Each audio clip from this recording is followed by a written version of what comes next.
Well, I hesitate to do this because there are so many experts out there, but we're going to play around with the alignment on a K2 and see how we do here. So they're telling me in this section we're going to align the PLL, and we've got the power supply and we've got the K2 on. I have, let's see, so if you haven't seen them, I'll unhook this part first so we can do that in a bit. It's my old frequency counter.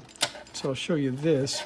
So when it says to plug your frequency counter into P6, if you get lost, if you don't find any P6s, remember that this is P6. So this is actually where the probe itself goes. So when they tell you to plug in your probe to P6, it means connect the wire. And then from then on, they'll tell you to connect it to like TP3 or TP2 or TP1 on the radio. So that's where we start.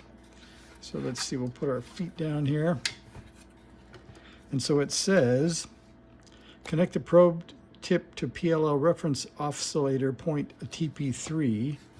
And we will do that. So that is TP3 right there. So we are connected to that. And then it says use the cal frequency counter. So we're going to do that. So we hit edit. And this is cal off. So we'll hold it and we'll go to cal frequency counter there, and then we'll hold it until it turns on the frequency counter and then let go.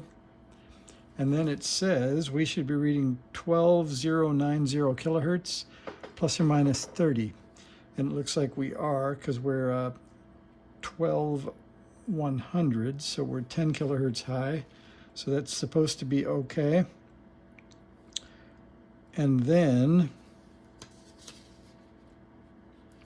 it says we should connect a calibrated external frequency counter. And so that part you're going to laugh a little bit, because the only frequency counter I have these days is that high quality Simpson 710 there. So that was an eBay purchase with a dead power supply. And I put a new regulator and some caps in it so it works, but I have never checked the calibration. So we're going to be checking one unknown calibration against another. So I got some cool probes off of eBay, and they have little grabber jacks. So we're going to connect here. You can see inside the K2 there's a cool ground loop right there. So we'll connect the ground lead to that loop. Very cool testing feature they built in. All right, that's connected, and then I'll just connect this right to the side of the existing probe. Okay. All right, they should be reading the same thing. So we have 12106 and 12103. So either one is high or one is low, but they're going to be close enough for me. I'm not going to make a change because, like I said, I don't know which one is calibrated more exactly. So we'll call that good for right now. Then it says we're going to check the PLL reference oscillator. And this is the 4 megahertz PLL standard. So we want that to be exact. So they say if we have an external counter connected to TP3, we should disconnect it. So we'll do that.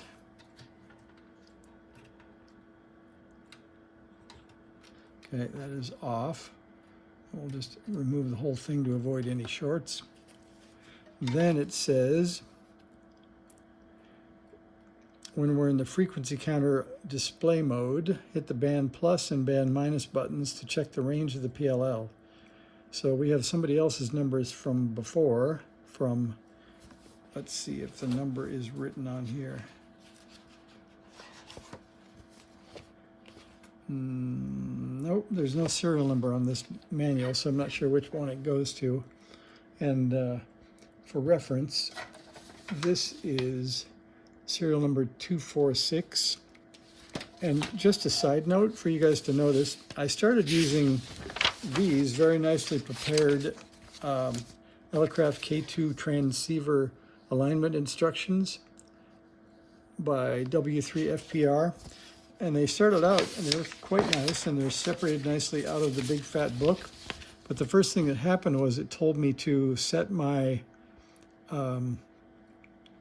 reading for the AGC to 3.8 volts using trimmer R1. Well, my radio is at Rev A, and I'll show you that first, a little digression. If you have a newer radio, right here is U2, and this is U1, and between them on the newer revision radios, R1 is a trimmer. But in this radio, R1 is a fixed resistor, so there was no setting up the AGC voltage, so I thought probably not that good to use the newfangled alignment instructions when my radio isn't as new as the instructions are. So I put that aside for now. So anyway, we're back to this.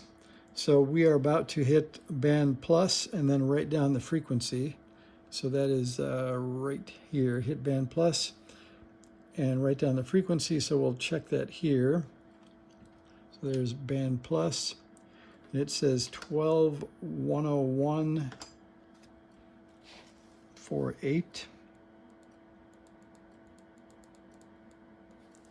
So I've written that down here. Now we're going to hit band minus, and we get 12.089.72. And then I'm going to take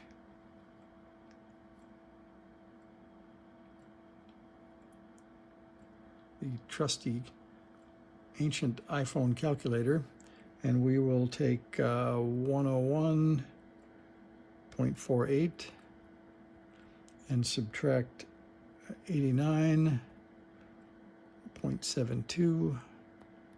So we get a range of 11.76, and it says when you subtract the lower frequency from the higher reading, the range should be between 11.5 and 25 kilohertz. So we passed that test by just a bit. Then it says tap menu to exit cal frequency counter. So we've done that. So if we are keeping track, that's about 7 minutes just to get the PLL reference oscillator range test done and to mess around a little bit. So you're probably asleep, and we'll call it, for the first messing around, we'll call that good. So thanks for watching.